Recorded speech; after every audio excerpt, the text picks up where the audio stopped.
ውድ አድማጮቻችን እንዲሁም ደግሞ ተመልካቾቻችን ይህ ለርንቤ ነው። እንግዲህ በዚህ ለርንቤ ላይ ቢዝነስ እና የተለያዩ ነክ ነገሮችን እናገኛለን ማለት ነው። ስለዚህ ቢዝነስ የሚለው ፓርት ከለርንቤ ውስጥ ያለ ነው። ይህ ደግሞ ትምህርት የሚሰጠው እንዴት ነው ቢዝነስ መስራት የምንችለው፣ ቢዝነስን እንዴት እናቋቁም እንችላለን፣ ቢዝነስ ያለው መሰረታዊ ህጎችና የቢዝነስ መንገዶችን ነው የምንለየው ማለት ነው። ስለዚህ እዚህ ጋር ማወቅ የሚገባችሁ ነገር ኢትዮጵያና ግለሰቦችን ሊጠቅሙን የሚችሉ ነገሮች ነው የምናነሳው ማለት ነው። የዛሬው መከራከሪያ ርዕሳችን ካፒታሊዝም እንዲሁም ደግሞ ኮማንድ ወይም ሶሻሊዝም እንዲሁም ደግሞ ሚክስድ የሚለው አጠንጣኞች አሉ። እነዚህ ሶስት ሰዎችን አቅርቤላችኋለሁ። እኔ እንደ ዳኛ ሆኜ ውሳኔ እንሰጣለን ማለት ነው። ስለዚህ እንድትከታተሉ እንጋብዛችኋለሁ። ለኢትዮጵያ ካፒታሊስት ነው፣ ሚክስድ ነው፣ ኮማንድ ወይም ሶሻሊስት ነው የሚያስፈልገው የሚለውን ቁጥር 1፣ 2፣ 3 ተብሎ ተመድበዋል። አንደኛው ሰው ቁጥር 1 ተብሎ ነው የሚጠራው። ሁለተኛው ሰው ቁጥር 2፣ ሶስተኛው ሰው ደግሞ ቁጥር 3 ነው ማለት ነው። እንጀምራለን ማለት ነው። ወደ ጥያቄያችን ስንገባ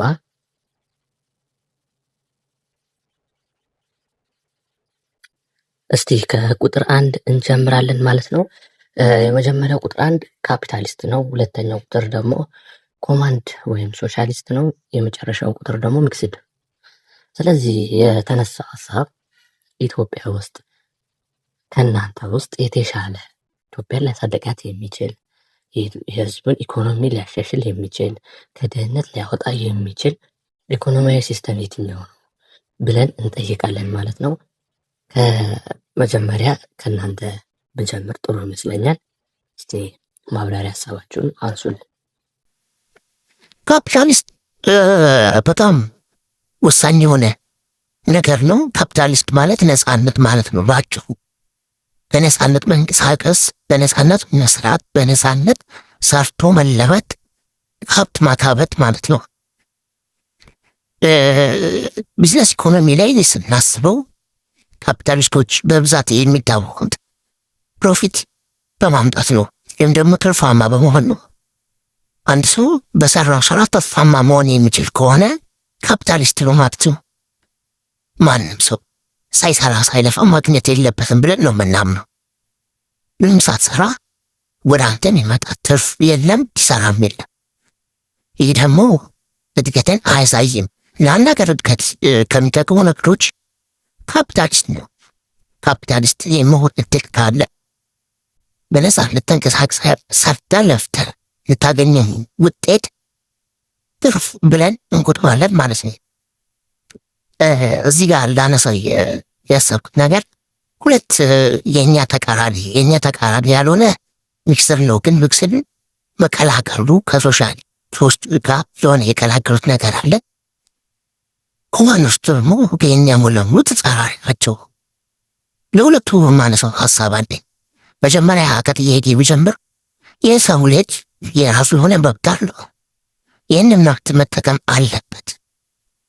አለበት የምትሉ ከሆነ መብትም ከሆነ ከሰው ንብረት ላይ ቀንሶ ከሰው ንብረት ላይ አወራርዶ ለሌላ ሰው መስጠት ይሄ ሰብአዊ መብት ነው ወይ?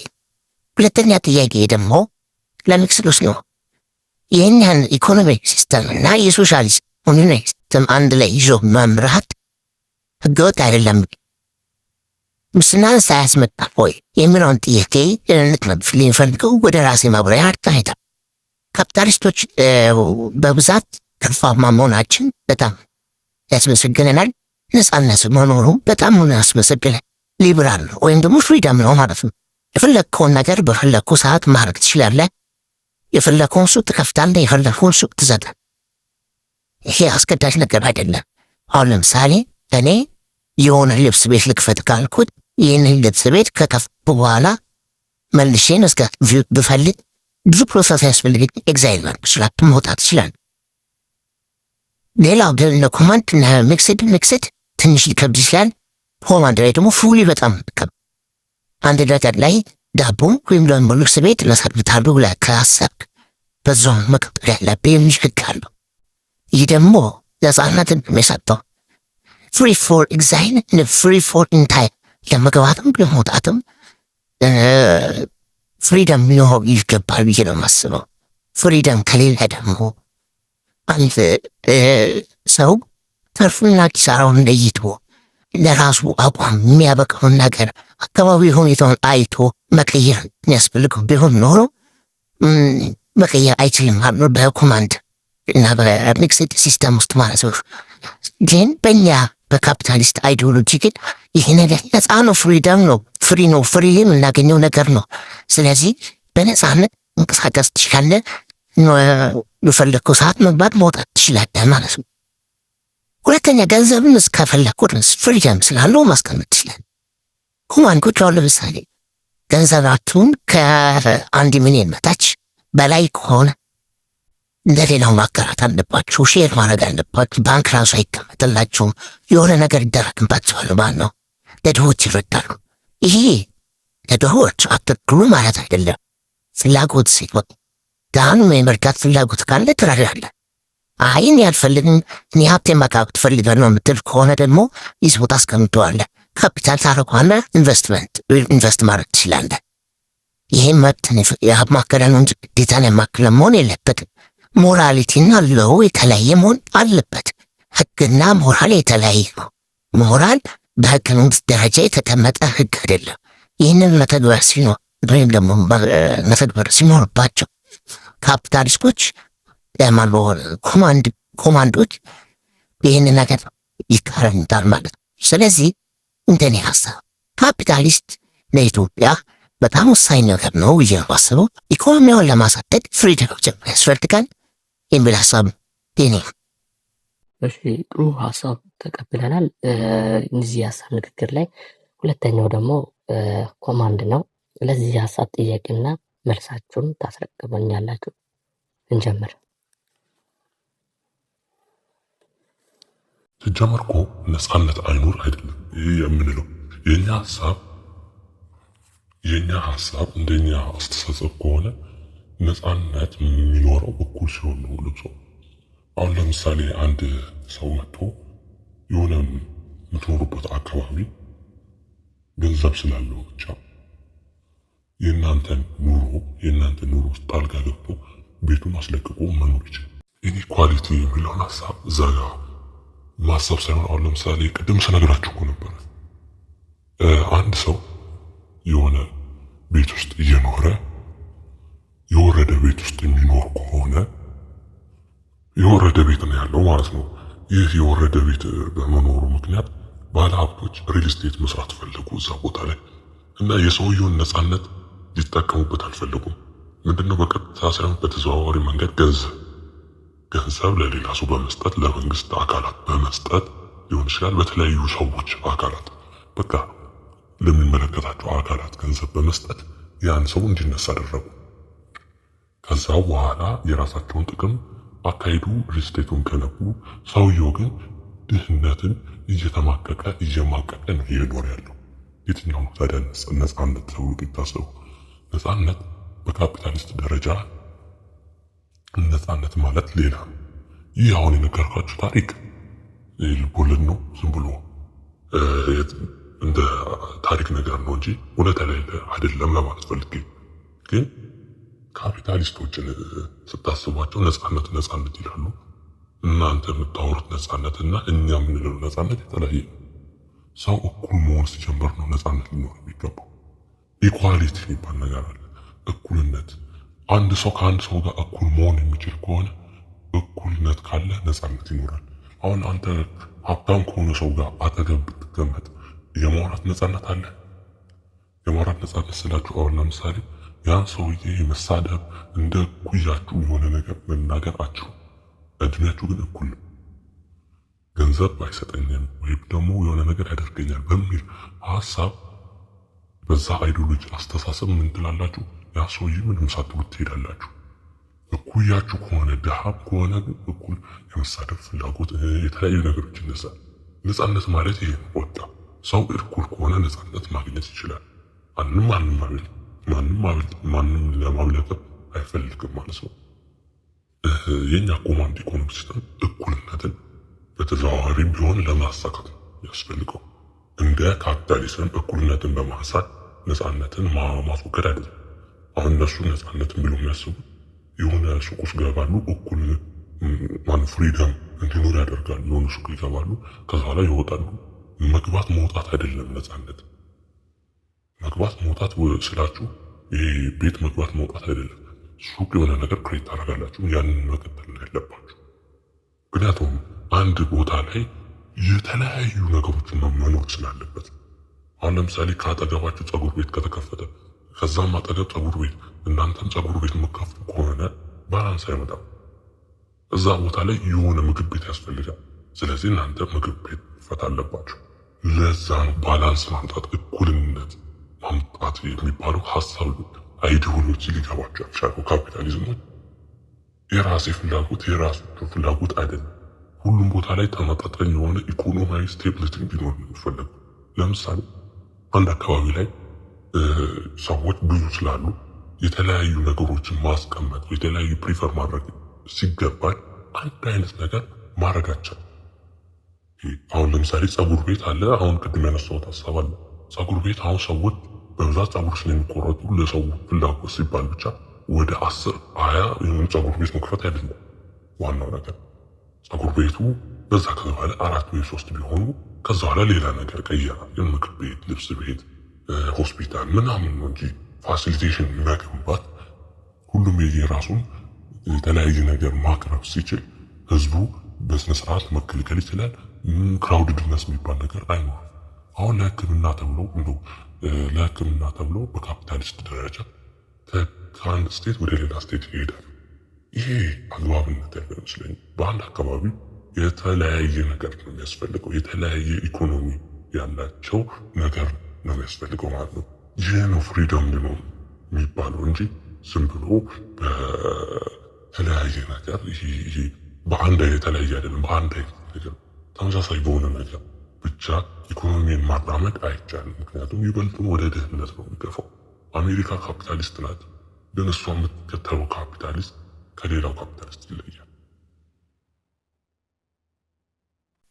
አሜሪካ እኮ ፍሪደም ካፒታሊስት ነው የምትከተለው አይደል? ማወቅ ያለባችሁ ነገር አሜሪካ የራሷ የሆነ ሲስተም አላት። ካፒታሊስት ማለት እኮ ነፃነት ማለት ነው። አሜሪካ ነፃነት ትሰጣለች የሚል ሀሳብ እኔ ብዙ አልስማማበትም። ምክንያቱም አንድ ሀገር መልቲ ፓርቲ መጠቀም ይቻላል ይላል ፍሪደም ከሆነ፣ ግን አሜሪካ ውስጥ ያለው 2 ፓርቲ ብቻ ነው። ይህ ማለት የሚታይ ፍሪደም አለ፣ ግን የሚዳሰስ ፍሪደም የለም ማለት ነው። አይደለም ምን የምንለው ሀሳብ እኮ ይህንን ነው። አሜሪካ የምትከተለው ካፒታሊስት ነው ያው በምናየው ነገር፣ ግን ውስጡ ያለው ካፒታሊስት ያለው ኮማንድ በእርግጠኝነት ነው የምናቀረው ማለት ነው። ምክንያቱም ኮማንድ ያልኩበት ምክንያት አንደኛ ፓርቲ ሲስተሙ፣ ሁለተኛ ደግሞ ዘ ዩዝ ኦፍ ኢምፕሊሜንቴሽን የሚከናወነው ነገር በሙሉ የኮማንድ ሲስተም ነው። አካባቢው ላይ ኢኮኖሚውን ለማረጋጋት የተለያዩ ሱቆች ይከፈታሉ። የሚከፈቱ ሱቆች በቀላሉ እንዳይገቡ እንዳይወጡ ያደርጋሉ። በዘዴ ነው የእነሱ ስራ። እነሱም ያውቁበታል ምን መደረግ እንዳለበት። እኔ አሁን ለምሳሌ የሆነ ሱቅ እዛ አሜሪካ ውስጥ ልክፈት ብል ዝም ብዬ አልከፍትም። ለመግባት ቀላል ነው ፍሪደም ምናምን ትላላችሁ። የት አለ ፍሪደም? ቀላል ነው ምናምን የተባለው የት አለ? አሜሪካ ውስጥ ዝም ብላ ቀጥታ ሱቅ አልከፍትም። ሱቅ መከፍተው አካባቢ ሁኔታው ታይቶ ተጠንቶ ነው። ለስሙ ግን ፍሪደም አለ ይባላል። ኢምፕላይመንት ቅድም የነገርኳችሁ ኢምፕላይ አይደረግም። ስም ካፒታል ተብሎ ተለጥፏል። የሚተገበረው ግን ኮማንድ ሲስተም ነው። ኮማንድ ሲስተም ሆኖ ራሱ ለየት ያለ ኮማንድ ከኛ ትንሽ ለየት ይላል። ይህ ማለት ምን ማለት መሰላችሁ? ካፒታሊስት የሚያገለግለው ለድሃ አገራት አይደለም። አጭሩ መናገር ፈልገው እውነቴን ነው። እያንዳንዱ ሰው ድሃ ከሚሆን አንድ ሰው ሀብታም ሆኖ ከሚኖር ሁሉም ሰው እኩል ሆኖ ቢኖር ይሻላል ብዬ ነው ማሰብ። አንድ ዛፍ ስከረክሙ ወይም ደግሞ አትክልት ስከረክሙ ሁሉንም እኩል አድርጋችሁ ስቆርጡ ውበት የሚኖረው አይደለ? አንዱ ገባ፣ አንዱ ወጣ፣ አንዱ ወደዚህ ወደዛ ካለ አንዱ አጥሮ አንዱ ረዝሞ አያምኑ። አንዱ የግዴታ ሀብታም ከሆነ ረጅም የሆነ ሀብት ማማ ላይ ከሆነ ከሱ ላይ ተቀንሶ ለሌላቸው ማከፋፈል ዲስትሪቢዩት ማድረግ ነው። ይሄ ኢንካም ዲስትሪቢዩሽን ይባላል። አዎ ገቢ አንድ ሰው ብቻ ሊቆጣጠሩ የሚገባ አይደለም። አንድ ቤተሰብ ውስጥ ያለ ገቢ የ10 የ100 ሰው ገቢ የሚወስድ ከሆነ ሌላው ታዲያ ድህነት ውስጥ ሊያድገው ማለት እኮ ነው። ይህ እኩልነትን አያመጣም። እኩልነት ካላመጣ ፍሪደም የሚባል ነገር የለም። ጦርነት፣ ረሃብ፣ ቸነፈር ያጋጥመናል። እንጊዜም ድሃ የሆነ ሀገር መነሻው ኮማንድ መሆን አለበት። ቻይናን ማየት ይችላል። መነሻውን ኮማንድ ያደረገች ከዛ ሀሳቧን ቀየረች። ስትነሳ ምንጊዜም ኮማንድ መሆን አለበት ብዬ ማሰብ። አሁን እንደ ኢትዮጵያ ያሉ ሀገራት ድሃ ተብሎ የሚታሰቡ ሀገራት ለማደግ ካፒታልን ቀጥታ ዳይሬክት ኢምፕላይ መሆን የለበትም። ኮማንድ ሲስተም ነው መጀመሪያ ኢምፕላይ መሆን ያለበት። ኮማንድ ስታደርገው ሁሉም ሰው እኩል መታየት ይጀምራል። ሁሉም ሰው ፍሪ የሆነ ትራንዛክሽን ይኖረዋል ማለት ነው። ስለዚህ ይሄ መደበቅ፣ መጥፎ ነገሮች፣ ኮራፕሽኖች እያንዳንዱ ነገር እኩል ስለሚሆን ኮራፕሽን የሚፈጠሩ እኩል አለመሆን ሲፈጠር አንዱ በገቢ በልጦ ሲገኝ ካፒታላይዝድ ሆኖ ስታገኘው ሌላኛውን ለመድፈን ወይም ደግሞ ለማዳፋት ገንዘብ ይጠቀማል ማለት ነው። ስለዚህ ያንን ተጠቅሞ ሀብቱን ማስቀጠል ይችላል ማለት። ሌላው እንግዲህ ድሃ የሆነ ነው የሚሆነው። ሁሉም ሰው ግን እኩል መሆን የሚችል ከሆነ አንድ አይነት ገቢ ባይባል ግን የሆነ ተመጣጣኝ ወይም ኢኩቫለንት ኢንካም ይኖራል ከሆነ ኢንአጀስትመንትሊ ሁሉም ሰው ኮራፕሽን ይተዋል እንጂ አይን ዞር ኮራፕሽን። ምክንያቱም ሁሉም ሰው በእኩል አይን ነው የሚታየው። ማንም ለሙስና አይዳረግም። የመናገር ነፃነት ይኖራል፣ ሌብላሪቲ። ስለዚህ መጀመሪያ ድሃ የሆነ ሀገር መነሻው ኮማንድ ይገባል ብዬ ማስበው። ጥሩ ሀሳብ አንስተሃል። ወደ ሚክስድ ኢኮኖሚክ ሲስተም ደግሞ እንሄዳለን። እድሉን ስለሰጣችኝ እያመሰገንኩኝ። ሚክስድ የተባለው ምክንያት እኮ ቀድሞውኑም ሚክስድ ማለት እኮ ሁለቱንም የቀላቀለ ማለት ነው። ይህ ማለት እኮ በሁለቱ በኩል ያለውን ችግር ፈተን ወደ ጥሩ ነገር መቀየር ማለት ነው። ኮራፕሽን ይነሳል ተብሎ አንድ ሀሳብ ተነስቷል ካፒታሊስት ላይ። አዎ ኮራፕሽን ይነሳል። ኮራፕሽን እኮ ነው ያለን የመጨረሻ ጉዳታችን እንጂ ሌላ ጉዳት ይህን ያህል ኢንሰፊሽንት የሆነ ነገር የለም። ሌላው የእናንተ ጉዳት ይመስላል። ወደ እናንተ ኮማንድ ሁለታችሁንም ተችታለን። ኮማንዶች የእናንተ ሀሳብ ላይ እኩልነት ትላላችሁ፣ ከዛ ነጻነት ትላላችሁ። ሰብአዊ መብትን የተጠየቃችሁት እዚህ ጋር የእናንተ ሀሳብ ጥሩ ነው፣ ግን ሰብአዊነት የለም። ሁለተኛ ነገር ደግሞ ኮማንድ ከስሙ እንደምትነሱት ወታደራዊ አገዛዝ ነው። ግልጹን ነው መናገር፣ ወታደራዊ አገዛዝ ነው። ወታደር ገዝቶ መርቶ ከዛ በኋላ ይውረድ ነው የምትሉት። ይህ ማለት እኮ ብዙ ጊዜ ተሞክሯል፣ ተሰርቷል፣ ግን ኢኮኖሚ እድገት የለም። ጠብ የሚል ኢኮኖሚ እድገት የለም። ወታደራዊ አገዛዝ ማለት በጭቆና መግዛት፣ ኮማንድ ኢኮኖሚ ከስሙ ራሱ ትዕዛዛዊ ነው። በቃ ኮማንድ ማድረግ ነው። ከዚህ ውጭ እንዳታልፍ፣ ከዛ ውጭ መጥፎ ነገር እየጠፋ ቢሆንስ መንግስቱ ወይም ደግሞ ገቨርመንቱ ምንም ይግባ የማይባል ቦታ ላይ እየወሰነ ቢሆንስ? ከመንግስቱ ውጪ ማንም ዲሲሽን ማድረግ አይችልም እያላችሁ በቃ ይሄ ነው የሰው ሀሳብ መቀበል የለብኝም፣ የማህበረሰቡ ሀሳብ አያስፈልግም። ይህ ኮማንድ ነው። ይህ ደግሞ የሰው ሀሳብ ማትቀበል ከሆነ ትችት ይነሳል። ታክስ ዝም ብለህ እላያቸው ላይ ቢጨመር እነሱ ይቀበሉኛል ብለህ ነው ብታስበው። ይህ ማለት ደግሞ ዲሞክራሲያዊ ህግ አይደለም። ዲሞክራሲያዊነትን ይተወና የንጉሳዊ አገዛዝ የወታደራዊ አገዛዝ ይሆናል ማለት ነው። ይሄን ነው ምለው። ለእናንተ ለካፒታሊስቶች ደግሞ ፍሪደም ጥሩ ነው፣ መግባት መውጣቱ ጥሩ ነው፣ ግን ጠንከር ማድረግ አለብህ። አንዳንዴ ደግሞ መካከለኛ። ለዛ ነው እኮ ሚክስድ የሚጠቅመው። የሆነ ሰዓት ላይ መንግስት መግባት ባለበት ሰዓት ይገባል፣ መግባት በማያስፈልግበት ህዝቡ መወሰን በሚችልበት ደረጃ ላይ ህዝቡ እንዲወስን መተው።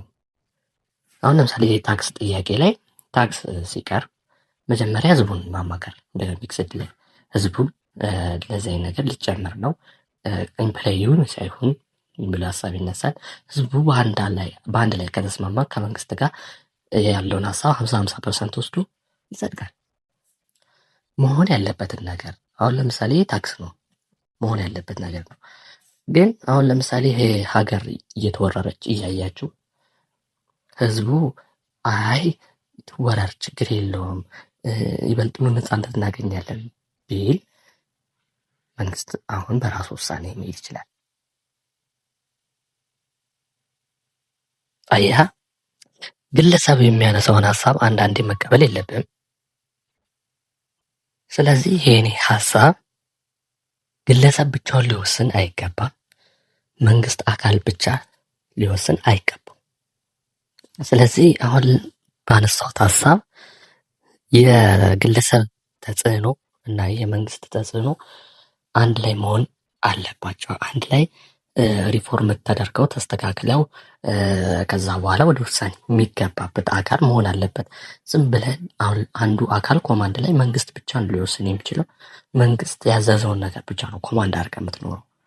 ይህ ደግሞ የግለሰቦችን ሀሳብና አንጻራዊ የሆነ ጥቅሞችን እያጣን ነው የምንሄደው ማለት ነው። ወደ ካፒታሊስት ስትሄድ ደግሞ ነፃነቱን በሙሉ ለግለሰብ ነው የሚሰጠው። መንግስት ኢንተርቬንሽኑ ወደ 20% ምናምን ቢሆን ነው። ያ ማለት ደግሞ የግለሰብ ሀሳብ የግለሰብ እያንዳንዱ ነገር መጥፎ ነገር ሊሆን ይችላል። ያንን መጥፎ ነገር ደግሞ እያንዳንዱ ሰው እየጎዳ ይሄዳል፣ ይቀጥላል ማለት ነው። ግን ካፒታሊስቶች ላይ እንደተነሳ ሀሳብ እኩልነት ባለመኖሩ ምክንያት የገቢ ልዩነት ይፈጠራል። ያ የገቢ ልዩነት ደግሞ ድሃና ሀብታም ተብሎ እንዲከፈል አድርጎታል። ካፒታል ኮማንዶች ደግሞ ሁሉም እኩል መሆን አለበት ነው የሚለው። ህዝቡን እያስለቀሱ ካላቸው ሀብት ላይ ወስዶ ለሌላው መስጠት ያለ ፍላጎት፣ ይሄ በአሰቃቂ መንገድ መውሰድ ማለት ነው።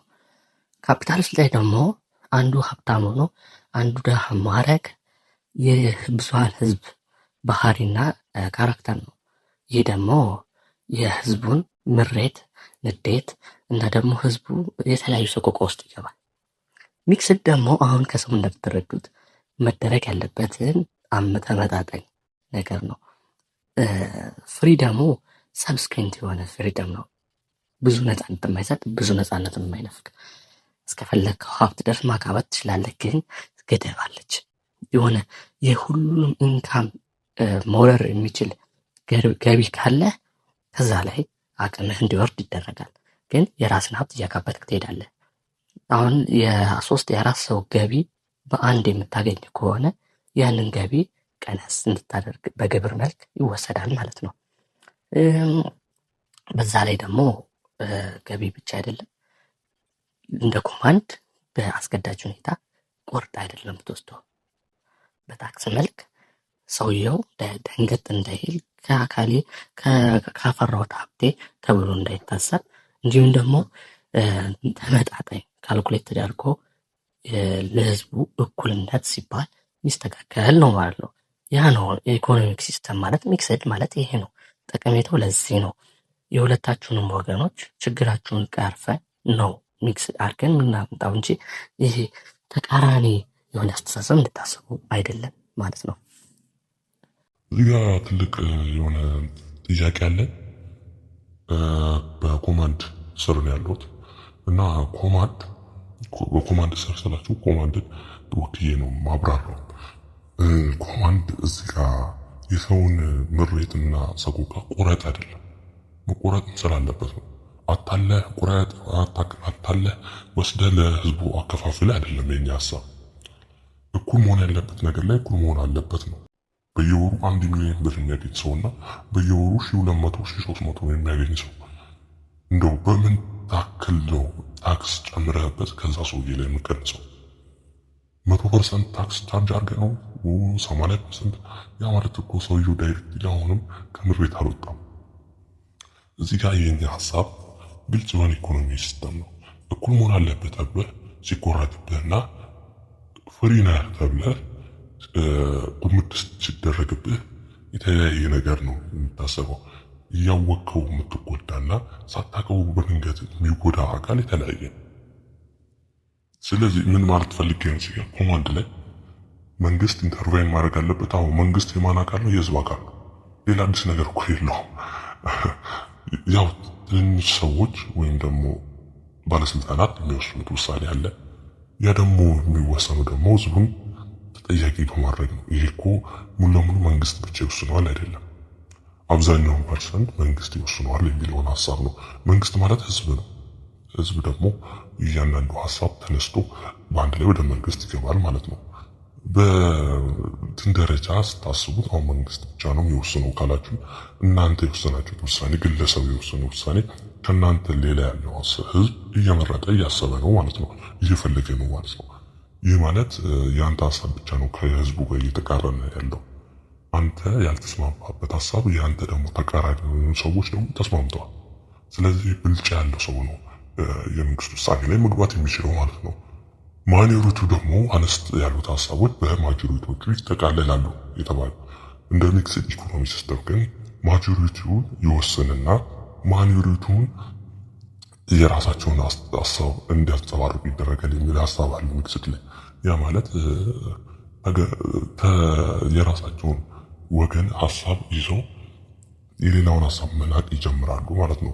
ስለዚህ ማጆሪቲዎች እና ማይኖሪቲዎች ወይም ደግሞ አናሳዎችና ከፍ ያሉት ጦርነት ሊገጥሙ ነው ማለት ነው። ስለዚህ ያለን አማራጭ ሁሉንም በኢኮኖሚያዊ ደረጃ አንድ ላይ ማምጣት ነው። ቅድም እኮ ነግሬያቸዋለሁ። የሆነ ምሳሌ አንድ ነገር ስንከረክም እኩል አድርገን ካላመጣነው ውበት አይመጣም።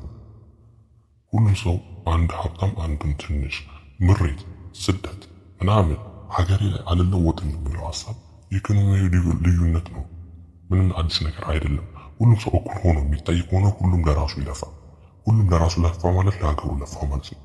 ያ ማለት ደግሞ ሀገሪቷን ወደ ከፍተኛ እድገት ይመራታል። ይህ ነው። እንዲሁም ደግሞ እንዲሁ በእንጥልጥል የቀሩ ሀሳቦች አሉ። በእንጥልጥል የሆኑ ሀሳቦች ማለት አንድ ሰው ማድረግ እየፈለገ ገንዘብ የለው።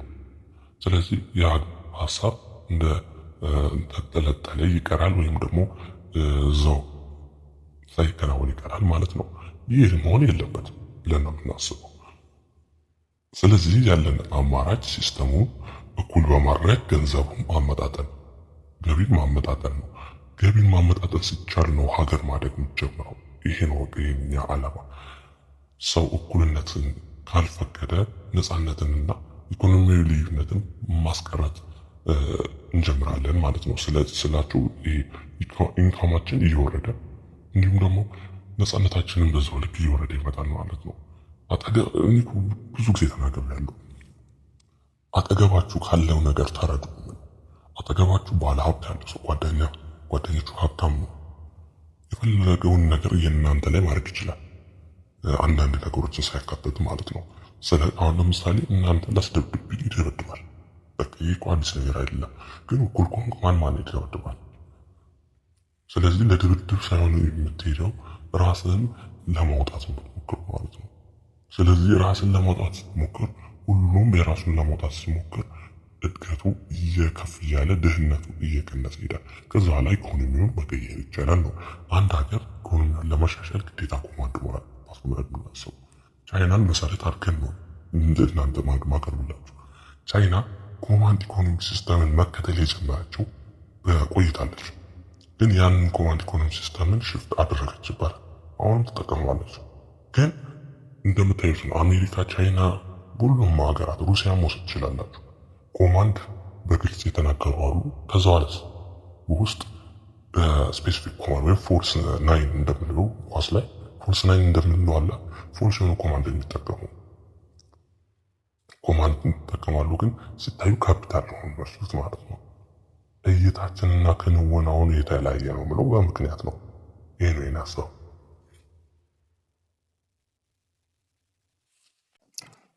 የሁለታችሁም ሀሳብ ምርጥ ነው። ግን ካፒታሊስቶች እንደመሆናችን መጠን ፕላን ያስፈልጋቸዋል። መጀመሪያ ፕላንና ዝም ብለን ገቢ ከምትሉ ፕላን ሊኖራችሁ ይገባል። አንድ ሀገር ፕላን ከሌላት እቅዷ ምንድን ነው? እቅዱስ ወደዚህ ትመራቸዋል? ፕላን ያስፈልጋል። ዝም ብለህ መንግስት ባመጣው ሀሳብ እንዲሁም ደግሞ የተለያየ አካላት ባመጡት ሀሳብ አይደለም። እዚህ ጋር ፕላን አውጥተን የምንንቀሳቀሰው ኢንካሞችንን ዲስትሪቢዩት ስናደርግ ራስን ነፃነት እንዲኖር አድርገ ለራስን ለፍተህ ጥረህ ግረህ ብላ። አሁን ለምሳሌ አንዱ ተኝቶ ለጥ ብሎ ባለበት ሰዓት የሰርቶ ለፍቶ የመጣው ሰውዬ ካለው ገቢ ላይ ተጎምዶ ተኝቶ ቁጭ ላለው ሰው ቢሰጠው እንደው እናንተ እስቲ ስታስቡት፣ ሳትሰሩ ሳትለፉ ምንም ሳትጥሩ ገንዘብ ታገኛላችሁ ማለት ነው። ይህ ማለት እኮ በአጭሩ አምባገነንነት ይባላል። አምባገነን ማለት ሳትለፋ ፊውዳል ማለት ነው። በቃ ሳትለፋ ሳትሰራ ቁጭ ብለህ መብላት ማለት እኮ ነው። ያ ሰው ለፍቶ ባመጣው ገንዘብ ቆርጥ ለእሱ መስጠት ማለት እኮ ነው። አዲስ ነገር እኮ አይደለም። ሚክስዶች ጋር ስትሄድ ደግሞ ወላዋይነት ይታየብኛል። ወላዋይ ስትሆን ሙስና አለ፣ ብዙ ነገር አለ። ወላዋይ ነው የሚባሉት ሚክስዶች። ይህ እኮ አያስፈልግም። እንደውም ሚክስድ የሚባል ነገር አያስፈልግም። ወላዋይ ሆነ ነው የምቀረው። ይህ ማለት እኮ እንዴት አድርጌ ላስረዳችሁ? ወደ ኮማንድ ሩል ስትጠጋ ያን እያራቀ ይሄዳል። ነፃነቱ እያራቀ ይሄዳል። ይህ ደግሞ ሀገሪቷን ወደ ጦርነት፣ ወደ ቸነፈር ይለውጠዋል ማለት ነው። ስለዚህ አሁንም የዛች ሀገር ኢኮኖሚ እየወረደ ነው የሚሄደው። የሰውን ንብረት ቆርጠ እንደው ስታስቡት ራሳችሁ የሰራችሁትን ቤት ቆርጦ ወስዶ ሌላ ሰው ጋር ሲሄድ አይናችሁ ሲሄድ አመፅ ለማስነሳት አትሞክሩ። በቲክቶክ ላይ ዘመቻ አታስነሱ። እንደው ተውና የሆነች እቃ እንኳን አንድ ሰው ቢሰብርባችሁ ወይም ደግሞ የሆነ ሰው እቃ የሆነ ወስዶባችሁ ቢሄድ የሆነ አመፅ እንኳን አታስነሱ። የሆነ ድብድብ እንኳን አትፈጥሩ። ትፈጥራለህ። ነፃነት ማለት ይህ አይደለም። ከሰው ላይ ጎምደህ ለሌላ ቁጭ ላለ ማህበረሰብ ተኝቶ ለሚውል ሰው መስጠት አይደለም። ነፃነት ማለት መስራት ላለበት ሰው መስጠት፣ መስራት ለሌለበት ሰው ድህነቱን ይዞ እንድታቅፎ እንዲኖር ማድረግ ነው። እንዴ ለምንድን ነው ታዲያ ድሃና ሀብታም ተብሎ እንዲኖር የተፈጠረው የታሰበው?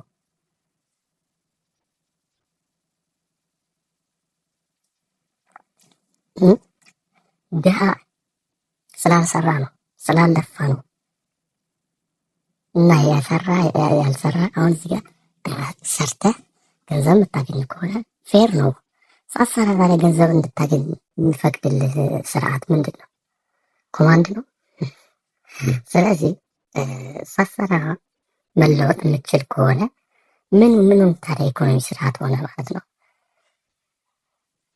ሰርቶ ያመጣው ሰውዬ አስገድደህ ወስደህበት ገንዘቡን፣ ሀብቱን፣ ንብረቱን እዛ ደግሞ ተኝቶ ለሚውል ሰው ከሱ እኩል አብሮ እኩል ሆኖ ይላል። ይህ ነው ነፃነት ማለት። ነፃነት ተብሎ የሚታሰቡ ይሄ ነው። እንደ ነፃነት ስታስቡ ይሄ ነው። በነፃነት ሳይድ ስትብሉ ይሄ ነው። ሚክስዶች ደግሞ ውስጥ ድሃ ለሆኑ ሀገራት ነው ብለዋል። ካፒታሊስቶች እንደ መሆናችን መጠን ሚክስድ ሀገራት ሲጠቀሙ አናላይዝ ሲያደርጉ ከተደረገው ችግሮች ውስጥ ፌዴሬት ኮራፕሽን፣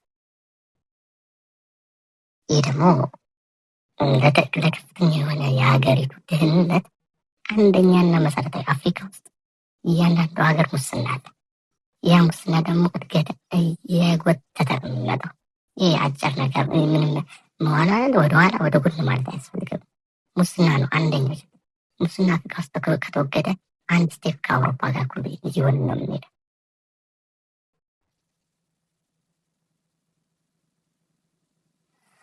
እዚህ ጋር ስናነሳው ለአንድ ድሃ ሀገር እንዲሁም ደግሞ ድሃ ለሆኑ ሀገራት መነሻ ኢኮኖሚያዊ ሲስተም መሆን ያለበት ካፒታሊስት ነው። በቃ ሚክስድ። አሁን እዚህ ጋር ወላዋይ ሆነ ነው የምትቀረው። ምንም አዲስ ነገር የለም። አሁን ለምሳሌ ወደ ገቨርንመንት ስርዓት እንመለስ ብለው ሲያስቡ የመንግስቱን አካል ትተውት ወደ ኢንዲቪጁዋሎች ደግሞ እየተነሱ ይሄዳል።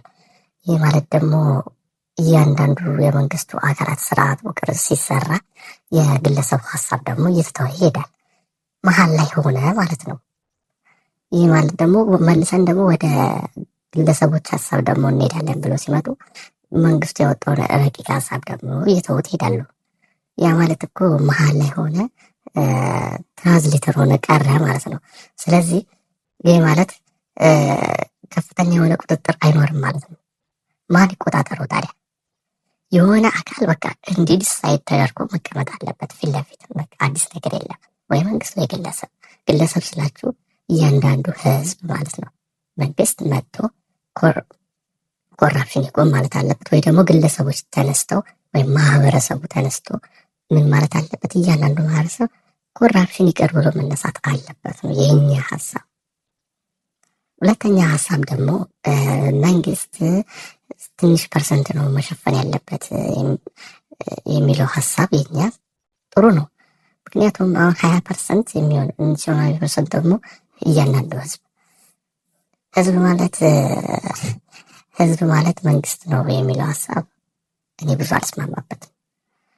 ምክንያቱም ህዝቦች በአንድ ወኪል ሀሳብ ብቻ ሊወከሉ አይገባም ብዬ ነው የማስበው። ማለትም እዛ 1 ሚሊዮን የሚሆን ህዝብ በአንድ ሰው መወከል የሚችል ከሆነ እያንዳንዱ ሰው የሚያነሳውን ሀሳብ ተቃርኖ ታቅቦ የተለያዩ ሀሳቦች አሉ። እነዚህ ሀሳቦች በአንድ ሰው ብቻ መቅረብ ወይም ደግሞ በአንድ ገቨርንመንት ብቻ ሊቋቋም አይገባም ብለን የምናስበው የእያንዳንዱ ሀሳብ በነፃነት በስርዓት ባለው መንገድ ይቀርባል። ማደግ ባለበት ሳይድ ይሄዳል ማለት ነው። ይህ ነው ሚዛናዊነት ማለት እንጂ አንድ አካል ብቻ በወሰነው አንድ ኢንስቲትዩሽን በወሰነው ውሳኔ ብቻ መመራት አግባብ ያለው አይመስለኝም ብዬ ነው የማስበው።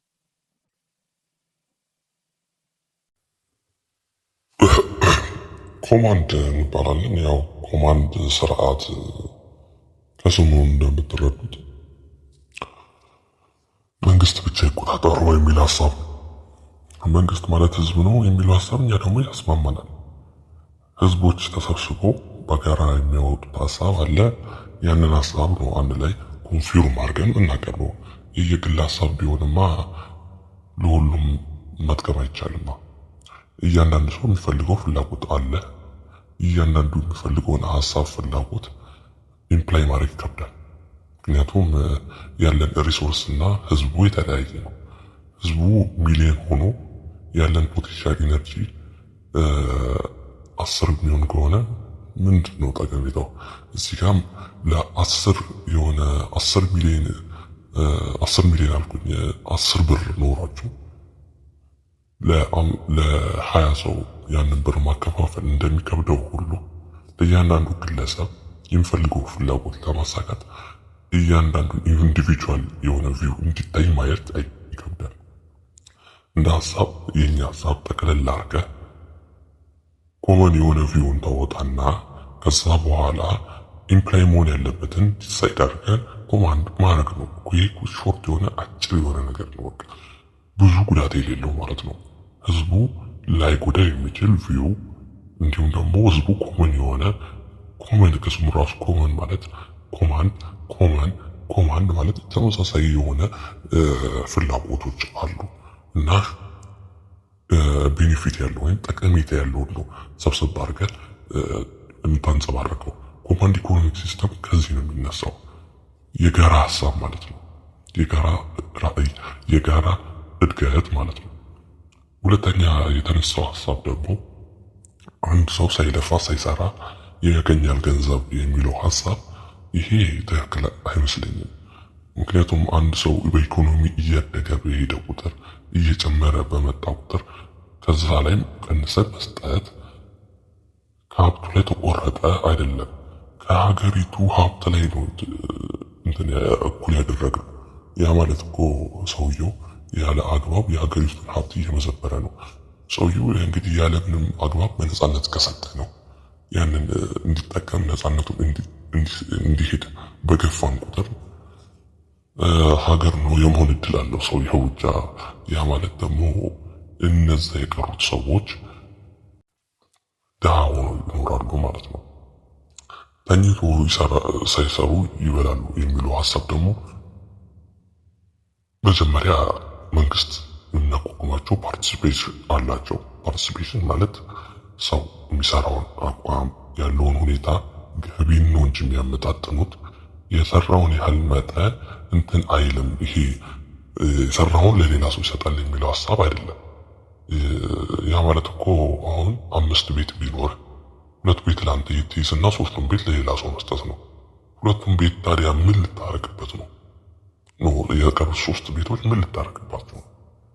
ባዶ ክፍት ሆነው ተቀምጦ የሀገር ንፋስና ፀሐይ ከሚያሰቃየው እንዲሁም ደግሞ በሀብት ላይ ሀብት ከምትደርብ ያለን ብታካፍል ጥሩ ነው።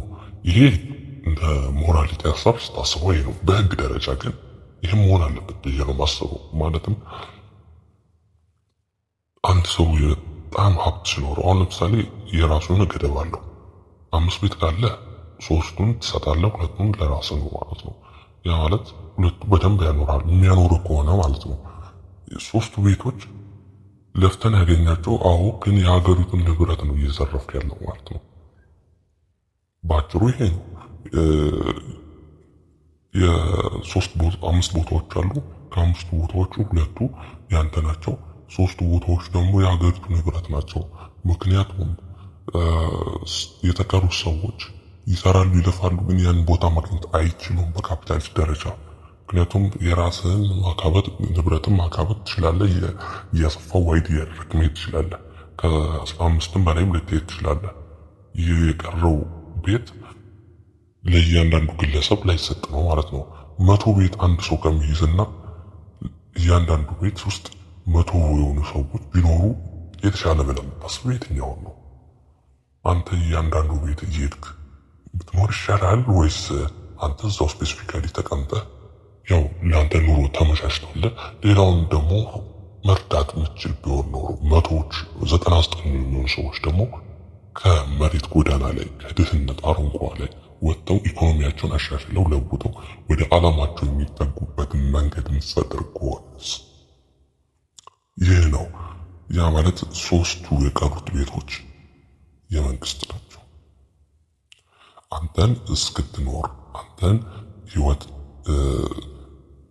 ተመጣጣኝ እስክትሆን ድረስ ያለውን ለአንተ ይሰጡሃል። የቀረው ትርፍ ነው የመንግስት ነው ማለት ነው። ስለዚህ መንግስት ወስዶ ለሌላው አካል ይሰጣል። ተኝቶ ያገኛል የሚለው ሀሳብ የሚተኛውም ስራም ያጣውም በአንተ ምክንያት ነው። ምክንያቱም ሁሉንም አየር ይዘዋል፣ ሁሉንም ተቆጣጥረዋል። ምንም አዲስ ነገር የለም። ያ ማለት ስራውም ከፍተኛ የሆነ ደረጃ ላይ ሆነ፣ ኢንካሙን ተቆጣጥረ የህዝቡን ገንዘብ ኢንካም ሀይሊ ኢንቬንሽን አድርገ ወይም ይዘ ተቆጣጥረ መሬቱን መኪናውን ንብረቱን ይዘ ወስደ ኢንፍሌሽን ፈጥረ ወይም ደግሞ የዋጋ ግሽበትን ፈጥረ ህዝቡ በድህነት ውስጥ ተኝቶ እንዴት ነው አንተ ከኔ ንብረት ላይ ተወሰደ የምትለው? ከህዝቡ ንብረት እየወሰድክ ያ ማለት እኮ አንድ ሰው ሊሰራ ይገባል። አዎ እኛ መስራትን እናበረታታለን። እንደዚህ ወርክ የሚባሉ አሉ። እነዚህ ፔትሮይትስ ብለን የምንጠራቸው እነዚህ ትንንሽ ሀብት ያላቸው ኢንካም ያላቸው ማለት ነው። እነሱን ከፍ የማድረግ አቅም እንዲኖሩ ማድረግ ነው። የሌላቸውን እኮ ነው ከፍ የምታደርጉ እንጂ የተኙትን አይደለም። ይህ ግንዛቤ ሊኖር ይገባል። ብዙ ሰዎች ይህንን ሀሳብ ነው የሚያነሳው። ከሁለትና ከዛ በላይ ቤት ካለ አንተ የህዝብ ንብረት ነው እያስክ ያለው። ገቢ ደግሞ ከ500,000 በላይ እና ከ1 ሚሊዮን በላይ ከሆነ ገቢ የህዝብ ንብረት ነው። ከዛ በላይ ያለው የህዝብ ንብረት ነው። አንተም ጠንቅቆ ማኖር የሚችል ከሆነ ወደ ጥሩ ደረጃ የሚያደርስ ከሆነ 1 ሚሊዮኑ በየወሩ የምታገኘው ይሄ በቂ ነው ማለት ነው። ሌላው እንዳለ ትርፍ ነው። ያንን ትርፍ ይወስደህ መጠጥ ቤት ከምታዋለው፣ መጥፎ ቦታዎች ላይ ከምታዋለው፣ እንዲሁም ደግሞ ማስቀመጫ ቦታ ከምታቃጥለው መሬት ላይ ላለ ሰው፣ ተርቦ ላለ ሰው፣ ለገፋው ህዝብ ብትደግፍ እንዲሁም ደግሞ ሼር ብታደርገው የተሻለ ነው። ምክንያቱም ድህነትን የሚነሳው እኩል አለመሆን ሲጨምር ነው።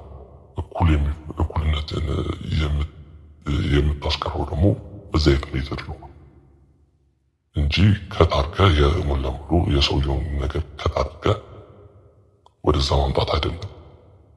ይህ ነው ሀሳቡ።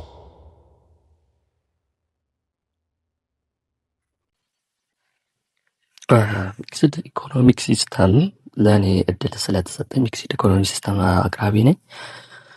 ኢኮኖሚክ ሲስተም ላይ ሁለት ቤት አላማ ያላቸው ጥያቄውን ማስተዋልኛል ለመመለስም እፈልጋለሁ። ኮማንድ ላይ ቅድም ቆርጦ ማንሳት ለሰው መስጠት የሚለውን ሀሳብ አለ። የሰውየውን ነፃነት ስንቴ ነው የምንነግርህ? ሰብአዊ መብቱን እየገፋው ነው። ሰው እስከፈለገው ድረስ ማካበት አለበት። አሁን መርዳት ከፈለገም ይርዳ፣ ያለ ፍላጎቱ ግን መወሰድ የለበትም። የኛ ሀሳብ ሰብስኩዌንት የሆነ ኢኳሊቲ ነው የሚያስፈልገው። ማለትም ህዝቡ እስከሚፈልገው ድረስ ነው እኩልነት የሚፈጠረው። ፍላጎት እስካለ ድረስ ነው ሰብስኩዌንት የሆነው። ለዛ ነው ሚክስድ ኢኮኖሚክ ሲስተም ላይ። ሁለተኛው ደግሞ እንደ ካፒታሊስቶች ደግሞ የረቀቀ የሆነ ነፃነት መስጠትም ጥሩ አይደለም። ምክንያቱም እያንዳንዱ ሰው ከብዙ እጥፍ ሀገር እስከሚሆን ድረስ ሀብት የሚያካብት ከሆነ የተቀሩት ሰዎች ደግሞ ይባስኑ ከነሱ ተቃራኒ የሆነ ኑሮ እየኖሩ ይሄዳሉ ማለት ነው። ያ እንዳይፈጠር ደግሞ ሰብስኩዌንት መጠነኛ አሰር ሊያደርግ የሚችል ገደብ አለው ማለት ነው። ይሄ ደግሞ ሰብስኩዌንት ማለት ተመጣጣኝ ገቢና ተመጣጣኝ ሀብት ማለት ነው። የኛ ነፃነት የምንሰጥበት መንገድ ማለት ነው ሚክስድ ኢኮኖሚክ ሲስተም። ሚክስድም የተባለው ለዚህ ነው፣ ሁለቱንም ያካትታል። መንግስትም ግለሰብም። ግለሰብ ሲባል ይህ እያንዳንዱ ሰው ግለሰብ ብቻ ሳይሆን የእያንዳንዱ ሰው ፍላጎት ያማከለ ነው። አሁን ኮማንድ ኢኮኖሚክ ሲስተም ላይ ካነሳው ሀሳብ ውስጥ የእያንዳንዱ ሰው ፍላጎት ማሳካት ይቻላል ወይ የሚል ሀሳብ ነው። ይሄ ሊከብድ ይችላል፣ ኢምፖሲብል ነው። ግን የእያንዳንዱ ሰውን ፍላጎት እንኳን ባናሳካ የእያንዳንዱ ሰውን ትንሿን አላማ እንኳን ማሳካት ይቻላል። ይህ ማለት ደግሞ በእኛ ስርዓት ውስጥ እኩል ማድረግ የሚቻለው ሰብስኩዌንት በሆነ ሜትር ነው፣ ወይም ደግሞ ተመጣጣኝ በሆነ ስርዓት ነው ይባላል ማለት ነው። ይህ ማለት እኮ ተመጣጣኝነትን የምታገኘው እኩልነትን የምታገኘው በጣም ያዝን በማድረግ አይደለም፣ በጣም ለቀቅም በማድረግ አይደለም። እየለቀካቸው በመጣ ቁጥር ህዝቡና ሀብታሙ እየተለያየ ይመጣል። እንዲሁም ደግሞ በጣም ጠንከር ባለ ቁጥር ደግሞ ተበዳዮች እየበዙ ይመጣሉ። ይህ ደግሞ ለመፈንቅለ መንግስትና ለህዝባዊ አመፅ ይዳርጋል ማለት ነው። ስለዚህ እዚህ ጋር መጠነኛ አጀስትመንት ማለት ነው። ህዝቡ እንዳይመረው ካለው ላይ ትንሽ ነው፣ ብዙ አይደለም። በታክሴሽን ሜትር ነው የሚቆረጠው። ብዙ በማያስጠጣ መንገድ ህዝቡን ተቃውሞ ውስጥ እንዳይገባ በማድረግ ነው። ዘዴን ነው፣ ሜትድ ነው፣ ዘመናዊ የሆነ መንገድ ነው እንጂ ቀጥታ ዳይሬክት መጠጉመድ ብትለው ያው እንግዲህ ህዝቡ መነሳቱ አይቀርም። ኮምፖስት አድርጋ አስጨንቀ የምትወስድበት ከሆነ በኮማንድ ኢኮኖሚክ ሲስተም ስርዓት ውስጥ ግልጽ የሆነ ጦርነት ይፈጠራል። አዲስ ነገር አይደለም። ሁለተኛ በካፒታሊስቶች ደግሞ ግልጽ የሆነ ረሃብና ድህነት ውስጥ ትገባል። በተለይ ደግሞ መነሻ ኢኮኖሚክ ሲስተም ካፒታሊስት ከሆነ ማለት ነው። ግልጽ የሆነ ረሃብ ውስጥና ድህነት ውስጥ ነው የምትገቡት ማለት ነው። ይህንን ያማከለ መሆን አለበት ብዬ ነው ማስበው ሚክስድ ኢኮኖሚክ ሲስተም ላይ። እንግዲህ የሶስቱንም ሀሳብ ሰምተናል፣ የሶስቱንም ሀሳብ አዳምጠናል። ይህንን የሶስቱንም ሀሳብ ካዳመጥን በኋላ ውሳኔውን ለእናንተ እንተዋለን ማለት ነው። አንድ ሀገር ከድህነት ለመነሳት ምን አይነት ኢኮኖሚያዊ ሲስተም ይፈልጋል? ከሶስቱ አንዱን መርጠን የተሻለ ነው የምትሉትን በኮመንት ሴክሽን ላይ ማስቀመጥ ትችላላችሁ። ስለዚህ የዛሬ ውይይታችን እዚህ ጋር ያበቃል። ኢኮኖሚክ ሲስተም ለአንድ ድሃ ሀገር ወይም ደግሞ በማደግ ላይ ላሉ ሀገራቶች ምን አይነት ኢኮኖሚያዊ ስርዓት ያስፈልጋል የሚለው ሀሳብ ነው የተነሳው። ይህ ማለት አፍሪካ ያሉ ሀገራቶችንም አውሮፓም ሊሆን ይችላል፣ የተለያዩ ሀገራቶች እነዚህ ዓለም ላይ ላሉ ሀገራት በድህነት ውስጥ ላሉ ሀገሮች በሙሉ መነሻ ኢኮኖሚያዊ ስርዓት ወይም ደግሞ ሀገሪቷን ወደ ትልቅ ደረጃ ዲቨሎፕመንት ሊያመጣ የሚችል የትኛው በሚለው ሀሳብ ነው የተነሳው። ውሳኔውን እንግዲህ ለእናንተ ትተነዋል ማለት ነው። የተሻለ የምትሉትን በኮመንት ሴክሽናችን ላይ ማስቀመጥ ትችላላችሁ። የዩቲዩብ ቻናላችን ለርንቢ ነው። ላይክ፣ ሼር፣ ሰብስክራይብ ማድረግ እንዳይረሱ።